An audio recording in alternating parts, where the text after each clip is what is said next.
Bismillahirrahmanirrahim. Assalamualaikum Assalamualaikum warahmatullahi wabarakatuh. Baik, perkenalkan nama saya Jabar M, NIM D1A1 25039 dan rekan saya. Perkenalkan, nama saya Khairul Iksan dengan NIM D1A1 25040. Baik, di sini kami akan menjawab soal dari Baik, di sini kami akan menjawab soal tentang pendapatan nasional dan pengangguran. Yang akan menjawab soal dari nomor 1 sampai nomor 3 yaitu diri saya sendiri dan rekan saya yang akan menjawab soal dari nomor 4 dan nomor 5. Oke, langsung saja kita ke soal yang nomor 1. Oke, nomor 1 yaitu pendekatan produksi. Diketahui sektor budidaya kakao nilai output 420, nilai inputnya 120. Yang kedua, sektor dari industri pengelolaan kakao. Nilai outputnya 780, nilai inputnya 420. Dan yang ketiga, sektor industri makanan coklat. Nilai outputnya 1200 dan nilai inputnya 780. Jadi perintahnya yaitu ditanyakan nilai tambah pada masing-masing sektor. Yang pertama pada sektor budidaya kakao yaitu nilai outputnya sebesar 420 dan inputnya sebesar 120 sehingga nilai tambahnya adalah 420 itu dikurangi 120 sehingga menghasilkan 300 miliar rupiah yang kemudian pada industri pengelolaan kakao nilai outputnya sebesar 780 dan nilai inputnya antara 420 sehingga nilai tambahnya menghasilkan 360 miliar rupiah. Dan yang terakhir itu untuk industri makanan coklat, nilai outputnya 1200 dan inputnya 780 sehingga nilai tambahnya sebesar 420 miliar rupiah. Setelah kita nilai tambah dari tiap sektor itu kita ketahui bahwa pendapatan nasional atau PDB dihitung dengan menjumlahkan seluruh nilai tambah tersebut. Jadi PDB sama dengan nilai tambah pendapatan produksi semua sektor. Jadi PDB daerah tersebut adalah 300 ditambah 360 ditambah juga dengan 420 sehingga total PDB-nya sebesar 1.800 miliar rupiah. Selanjutnya saya akan menjelaskan soal yang kedua, yaitu perhitungan PDB menggunakan pendekatan pengeluaran. Jadi perintah yang pertama ditanyakan PDB dengan pendekatan pengeluaran. PDB sama dengan C ditambah I ditambah G ditambah dalam kurung X dikurang M. C-nya adalah konsumsi, I-nya adalah investasi, G-nya adalah pengeluaran pemerintah, X adalah ekspor, dan M adalah impor. Jadi kita substitusikan dari angka data yang telah diberikan. Konsumsinya yaitu sebesar 3.200, investasinya 1.100, pengeluaran pemerintah 1.400, ekspor 900 dan impornya 700. Nah, sehingga PDB sama dengan 3.200 ditambah 1.100 ditambah 1.400 ditambah dalam kurung 900 dikurang 700 itu yang dijumlahkan hanya yang ada di dalam kurung saja. Jadi 3.200 ditambah 1.100 ditambah 1.400 dari yang pertama itu yang kita hasilkan terlebih dahulu yang di dalam kurung tadi yaitu 900 dikurang 700 itu menghasilkan 200. Nah, jika dimasukkan ke dalam rumus PDB itu sama dengan 3.200 ditambah 1.100 ditambah 1.400 ditambah 200, PDB-nya sebesar 5.900 triliun. Selanjutnya perintah yang kedua yaitu dihitung produk nasional neto atau PNN. Jadi PNN sama dengan PDB dikurang penyusutan dikurang dalam kurung pajak tidak langsung dikurangi subsidinya. Jadi PNN diperoleh dari 5.900 dikurangi penyusutan 300 dan dikurangi selisih dari pajak yang tidak langsung dan subsidi sebesar 100, sehingga PNN-nya adalah 5.500 triliun rupiah. Selanjutnya kita ke soal yang ketiga. Soal yang ketiga, struktur pendapatan suatu negara atau dalam triliun rupiah. Kita jawab dari nomor 1 dulu, tentang pendekatan pendapatan. Rumusnya yaitu Y sama dengan upah ditambah sewa ditambah bunga ditambah laba ditambah dalam kurung pajak tidak langsung dikurangi subsidi, dan yang terakhir itu ditambah penyusutan.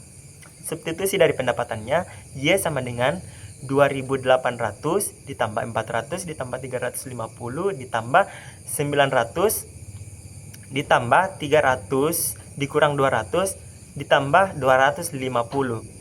Jadi dari rumus yang pertama ini yang perlu kita jumlahkan terlebih dahulu dari yang ada di dalam kurung. Itu 300 dikurang 200 sama dengan 100. Jadi Y sama dengan 2.800 ditambah 400 ditambah 350 ditambah 900 ditambah kemudian hasil dari 300 dikurang 200 yaitu 100 ditambah 250, sehingga menghasilkan Y sama dengan 4.800 triliun rupiah. Jadi total pendapatan nasionalnya ini 4.800 triliun rupiah. Yang kedua, jelaskan peran pajak tidak langsung dan subsidi dalam perhitungan pendapatan nasional.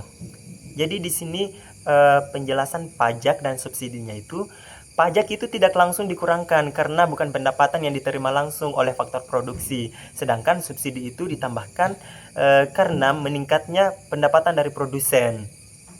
Yang ketiga, mengapa penyusutan perlu ditambahkan dalam perhitungan tertentu? Karena penyusutan ditambahkan agar perhitungan pendapatan nasional mencerminkan nilai produksi yang sebenarnya dan tidak terdistorsi oleh pencatatan akuntansi. Oke, baik. Kita akan menjawab soal pada nomor 4. Pada soal nomor 4 ini ada dua pertanyaan. Pertanyaan pertama adalah kita disuruh menghitung angkatan kerja, tingkat partisipasi angkatan kerja, dan tingkat pengangguran terbuka. Yang kedua, kita disuruh mengidentifikasikan jenis pengangguran yang terjadi, yaitu pengangguran friksional, struktural, siklikal, dan terselubung. Baik, pada soal nomor 4 kita disediakan data ketenaga kerjaan suatu negara. Diketahui jumlah penduduk usia kerja 15 sampai 64 tahun itu sebanyak 200 juta. Penduduk yang bekerja sebanyak 130 juta. Penduduk yang sedang mencari kerja sebanyak 10 juta. Selanjutnya, penduduk usia kerja yang tidak bekerja dan tidak mencari kerja sebanyak 60 juta. Selain itu, sebagian pekerja bekerja kurang dari 20 jam per minggu. Baik, kita langsung menjawab pertanyaan nomor 1, yaitu hitung angkatan kerja.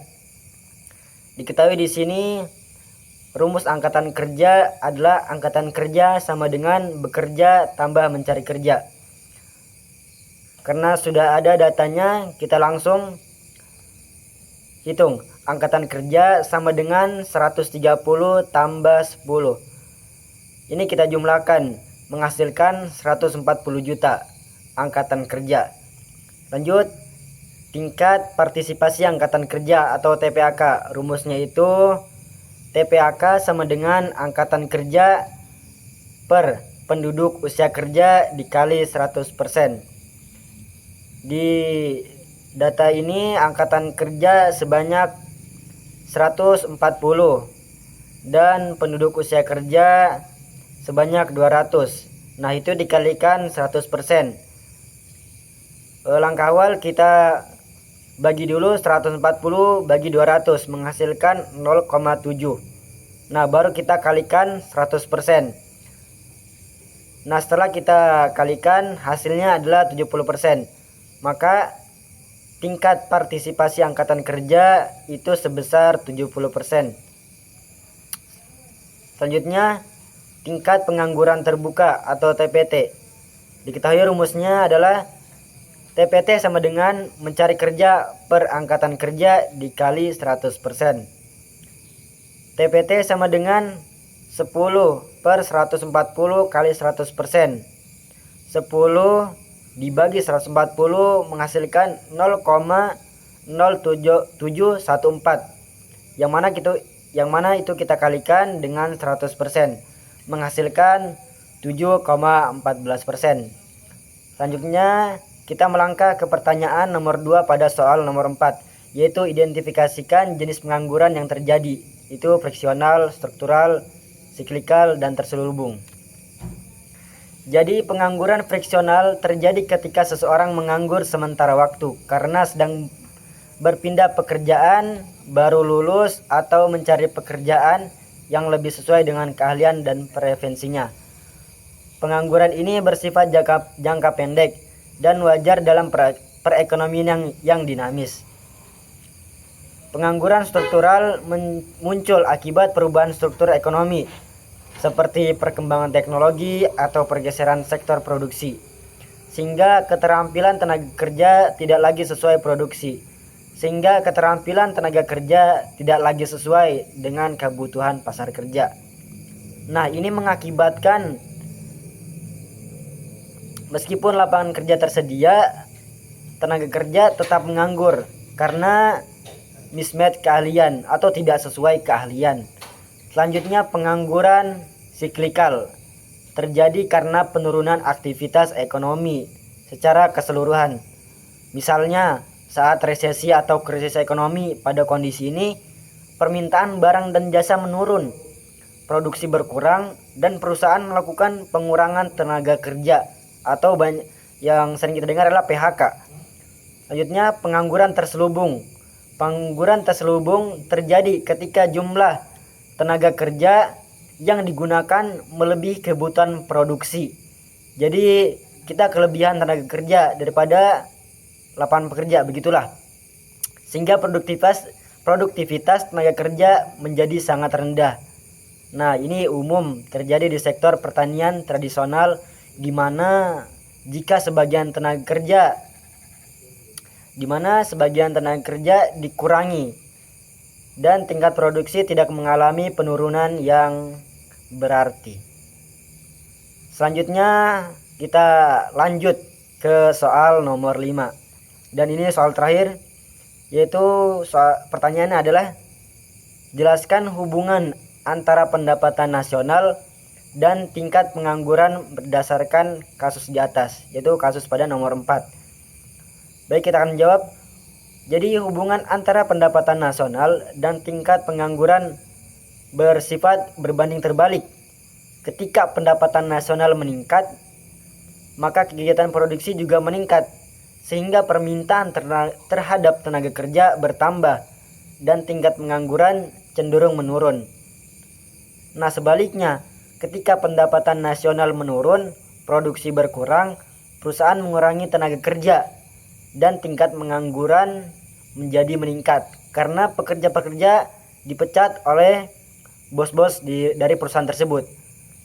Berdasarkan kasus di atas, turunnya pendapatan nasional mencerminkan melemahnya aktivitas ekonomi yang menyebabkan pengangguran, terutama bersifat siklikal, karena perusahaan mengurangi produksi akibat menurunnya permintaan. Selain itu, pengangguran struktural dapat terselubung. Pengangguran struktural dan terselubung juga dapat menghambat peningkatan pendapatan nasional. Mengapa? Karena tenaga kerja tidak dimanfaatkan secara optimal atau tidak sesuai dengan kebutuhan pasar kerja.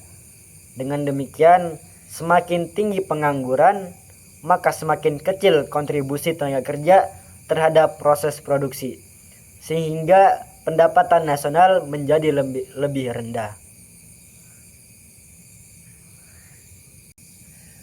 Baik, mungkin itu saja yang dapat kami sampaikan. Lebih dan kurangnya mohon dimaafkan. Sekian dari kami. Billahi taufiq wal hidayah. Assalamualaikum warahmatullahi wabarakatuh.